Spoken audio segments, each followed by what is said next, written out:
North Korean പ്രസിഡന്റായ Kim Jong Un സഞ്ചരിക്കുന്ന ലോകത്തെ അതിശയിപ്പിച്ച ട്രെയിനിന്റെ വിശേഷങ്ങളാണ് നിങ്ങൾ ഈ ഒരു വീഡിയോയിലൂടെ കാണാനായിട്ട് പോകുന്നത്. ലോക നേതാക്കളിൽ നോർത്ത് കൊറിയൻ പ്രസിഡന്റായ കിം ജോങ് ഉനെ പോലെ ഇത്രയേറെ നിഗൂഢതയുള്ള മറ്റൊരാളില്ല. അദ്ദേഹം എപ്പോൾ എവിടെ പോകുന്നുവെന്ന് ആർക്കും കൃത്യമായി അത്ര അറിയുകയില്ല. ഇദ്ദേഹം അധികവും യാത്ര ചെയ്യുന്നത് വെടിയുണ്ടകളെ പോലും പ്രതിരോധിക്കുന്ന അത്യാധുനിക സാങ്കേതിക വിദ്യ നിറഞ്ഞ ഒരു ട്രെയിനിലാണ്. സഞ്ചരിക്കുന്ന കോട്ട എന്നാണ് പലരും ഇതിനെ വിശേഷിപ്പിക്കുന്നത്. 2023 കിം ജോങ് ഉൻ റഷ്യൻ പ്രസിഡന്റായ വ്ളാദിമിർ പുടിനെ കാണാൻ പോയത് വിമാനത്തിന് പകരം ഈ ഒരു ട്രെയിനിലാണ്. 2 ദിവസം സഞ്ചരിച്ചാണ് ഇദ്ദേഹം റഷ്യയിലെത്തിയത്. വിമാനത്തെക്കാൾ തനിക്ക് സഞ്ചരിക്കാൻ സുരക്ഷിതമായി ഇദ്ദേഹം കരുതുന്നത് ഈ ട്രെയിൻ യാത്രയാണ്. ഇതിന്റെ ഒരു കാരണം വിമാനങ്ങളെ എളുപ്പത്തിൽ സാറ്റലൈറ്റുകൾക്ക് ട്രാക്ക് ചെയ്യാൻ സാധിക്കും. എന്നാൽ ഇവിടെ ട്രെയിനിന്റെ നീക്കം അത്ര പെട്ടെന്നൊന്നും കണ്ടെത്താൻ സാധിക്കില്ല എന്നതാണ്. കിം ജോങ് ഉൻ യാത്ര ചെയ്യുന്ന ട്രെയിൻ ഒറ്റക്കല്ല സഞ്ചരിക്കുന്നത്. ഇതിനൊപ്പം ഇതുപോലുള്ള മറ്റ് 2 ട്രെയിനുകളും ഉണ്ടാകും.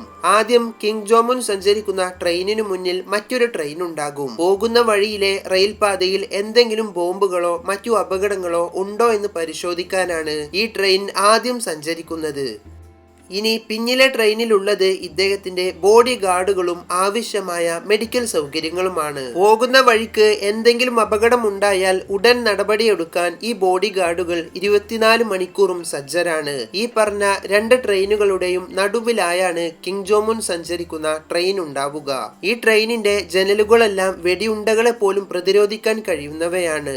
അത് കൂടാതെ ഈ ട്രെയിനിന്റെ മുകൾ ഭാഗവും താഴെ ഭാഗവും 2 സൈഡുകളും ഒക്കെ മിസൈൽ ആക്രമണത്തെ പോലും ചെറുക്കാൻ കഴിവുള്ളവയാണ്. യാത്രക്കിടയിൽ എന്തെങ്കിലും ആക്രമണങ്ങൾ സംഭവിക്കുകയാണെങ്കിൽ അതിനും ഈ ട്രെയിനിനുള്ളിൽ മിസൈലുകളും മെഷീൻ ഗണ്ണുകളും ഘടിപ്പിച്ചിട്ടുണ്ട്.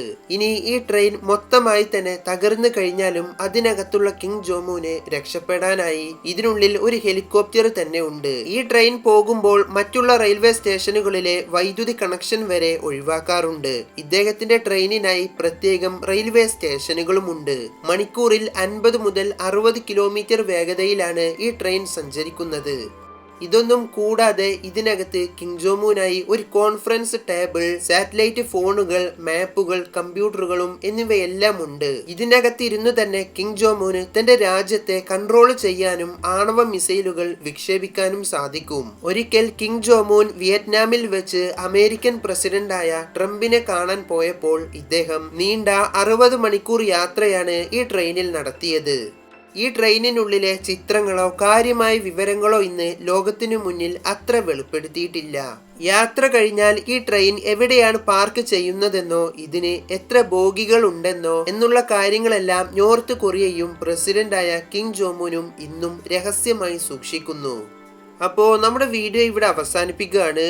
ഇതിലൂടെ കിം ജോങ് ഉൻ പുറം ലോകത്തോട് പറയുന്നത് തന്റെ സുരക്ഷയെക്കുറിച്ചും അധികാരത്തെക്കുറിച്ചും ഒക്കെയാണ്. കിം ജോങ് ഉന്റെ ട്രെയിൻ വിശേഷങ്ങൾ കേട്ടപ്പോൾ നിങ്ങൾക്ക് തോന്നിയ കാര്യങ്ങളെല്ലാം കമന്റ് ചെയ്യുക. അപ്പോൾ അടുത്തൊരു വീഡിയോയുമായി കാണാം.